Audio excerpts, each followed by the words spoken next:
આજે દિવસ છે ઘોઘા મહારાજનો, એટલે કે શ્રાવણ સુદ પાંચમ. અને શ્રાવણ સુદ પાંચમ એટલે નાગ પાંચમનો દિવસ. આજે તમને દર્શન કરાવું તપોધનવાસના તપોધનના ઘોઘા તરીકે પ્રખ્યાત છાલાના ઘોઘા મહારાજ. બોલો જય ઘોઘા.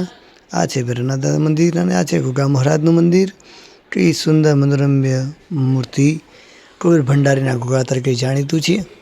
ભગવાનની સોનાની જીભ અર્પણ કરી છે અને આ ધજાની શરૂઆત થઈ રહી છે. ધજાની તૈયારીઓ થઈ રહી છે સ્વયંસેવકો દ્વારા. ટૂંક જ સમયમાં ધજા ચડી જશે. ભગવાન ઘોઘા મહારાજ સૌનું ભલું કરે. આ છે ઘોઘા મહારાજના ભુવાજી હિતેશભાઈ ભુવાજી. ખૂબ જ સુંદર સ્વભાવ સાથે મનની સેવા કરે છે. આ છે જૂનું મંદિર ઘોઘા મહારાજનું. દર્શન કરીને ધન્યતા અનુભવીએ. નાગ પાંચમનો દિવસ એટલે ભગવાન ઘોઘા મહારાજનો દિવસ. આ ધજા ચડી રહી છે. ભાવિક ભક્તો મારા વિડીયોને શેર કરજો, લાઈક કરજો, કોમેન્ટ કરજો અને સબસ્ક્રાઈબ કરવાનું ભૂલતા નહીં. જો આ જય ઘોઘા ધજા ચડી રહી છે. હવે તમને ઘોઘા મહારાજની ધજાઓના દર્શન કરાવીશ. તો બોલો જય ઘોઘા મહારાજ.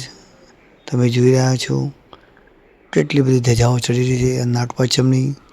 ભગવાન ઘોઘા મહારાજ સૌનું ભલું કરે. હવે આરતી થઈ રહી છે ભગવાન ઘોઘા મહારાજના મંદિરે. ભાવિક ભક્તો જાજી સંખ્યામાં ઉમટી રહ્યા છે.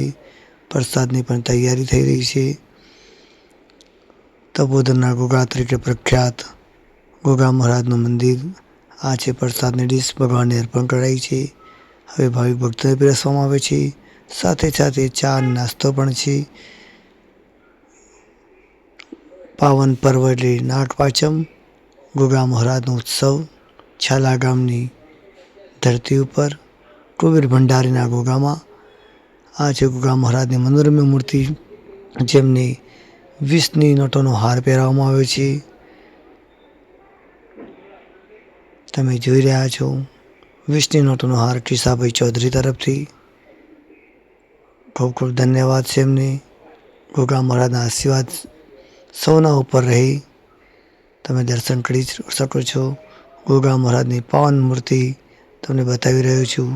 ખૂબ જ નજીકથી બતાવી રહ્યો છું. જુઓ મારા વિડીયોને. આ છે ઘોઘા મહારાજ.